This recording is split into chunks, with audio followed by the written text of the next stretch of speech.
Hello friends, welcome to the channel day to day update by doctor Ankita Singh Chakotiya. आज हम बात करने वाले हैं क्लासिफिकेशन ऑफ जिम्नोस्पर्म की। वैसे तो टेक्सोनॉमिस्ट ने जिम्नोस्पर्म के भी बहुत सारे on the basis of the features they have identified with time in gymnosperm member they give different classification, but today we are discussing only one classification जिसमें कि जिम्नोस्पर्म को मेन 4 क्लासेस में बांटा गया है। And these classes are Cycadopsida, Ginkgopsida, Coniferopsida and Gnetopsida. इनसे related क्या क्या फीचर्स हम आज पढ़ने वाले हैं। एक कॉम्पैक्ट सी टेबल बनाई है जिसमें कि है तो बहुत सारे फीचर्स हिडन फॉर्म में, एंड इजी बनाया है मैंने सो दैट आप लोग अच्छे से बहुत सारे टॉपिक्स को या पॉइंट्स को याद कर पाएं और इनके बीच में क्या डिफरेंसेस, क्या सिमिलैरिटी है वो भी आप लोग क्विकली अपने दिमाग में याद कर पाएं। So let's start. Trunk. What if we talk about the trunk of all the member of gymnosperm comes under these classes, then we can find that in Cyclidopsida the trunk is woody and unbranched, while in Ginkgopsida it is woody but branched.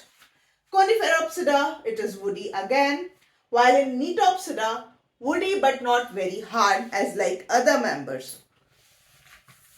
Their members are fossils in case of Cyclidopsida. कुछ एक members के fossil से यहाँ पे मतलब है कि कुछ एंशियंट टाइम में थे जिनके कुछ फॉसिल्स मिले और वो साइकिडोप्सिडा मेंबर से ही मिलते जुलते थे, तो टेक्सोनॉमिस्ट ने कह दिया कि हाँ भैया ये एक फॉसिल, इसके मेंबर्स फॉसिल्स में भी कन्वर्ट हुए हैं, बट साथ ही साथ इसके कुछ एक मेंबर अभी भी पाए जाते हैं अर्थ पे।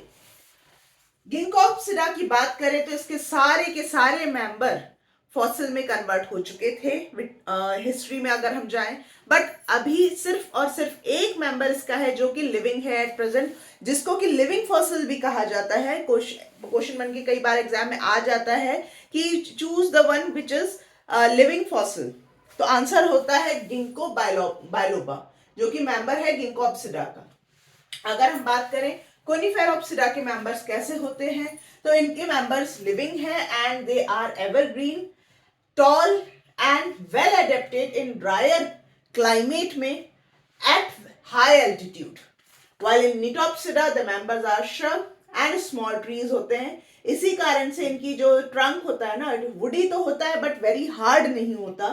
और एक खासियत ये है नीटोप्सिडा की जो कि बाकी मेंबर से, बाकी क्लासेस से अलग है कि केवल इस ही के जाइलम जो कि वेस्कुलर सिस्टम बनाता है, जाइलम एंड फ्लोएम, उसके जाइलम में वेसल्स पाई जाती है।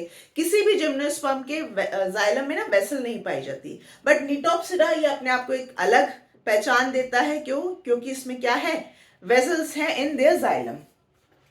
Weather they are monoecious. अब मोनेशियस क्या होता है? मोनेशियस इज उन प्लांट को कहते हैं जिसमें कि mail and female organ same plant body पे ही आ रहा हो, है ना, उनको हम मोनोइशियस कहते हैं। मतलब एक पे ही, मोनो यानी एक, ठीक है, तो मोनोइशियस पे ही plant and male and female grow करता है ऑर्गन। बट ऐसे प्लांट जिनमें कि इंडिविजुअल प्लांट पे या तो फीमेल ही ग्रो करेगा या मेल ऑर्गन ही डेवलप होगा, ऐसे कंडीशन को हम कहते हैं डायोइशियस। ठीक है, तो अगर हम बात करें साइकिडोप्सिडा, क्या ये मोनेशियस है? जी नहीं। क्या गिंकोप्सिडा मोनेशियस है? ये भी नहीं है। Coniferopsida no, Gnetopsida no, but they all are dioecious के लिए टिक मार्क लगा है। ठीक है, यहाँ मैंने डायग्राम भी बनाया है। ये प्लांट बॉडी है, एक पे फीमेल है, एक पे मेल है। कोन्स की बात करें तो कोन्स साइकिडोप्सिडा के लार्ज होते हैं। गिंकोप्सिडा के बिल्कुल ऑलिव का जो फ्रूट होता है ना, ऑलिव जो पिज्जाज में डल के खाया जाता है, ऑयल भी बनता है, अगर आप इसको गूगल करेंगे तो आप बिल्कुल देखेंगे बहुत अच्छा सा एक फ्रूट होता है, और इनके कोन्स एग्जैक्ट उस फ्रूट, ऑलिव फ्रूट की तरह दिखते हैं। किनके? आपके गिंकोप्सिडा वाले member, that means ginkgo biloba के। यहाँ पे कोन्स आर वुडी।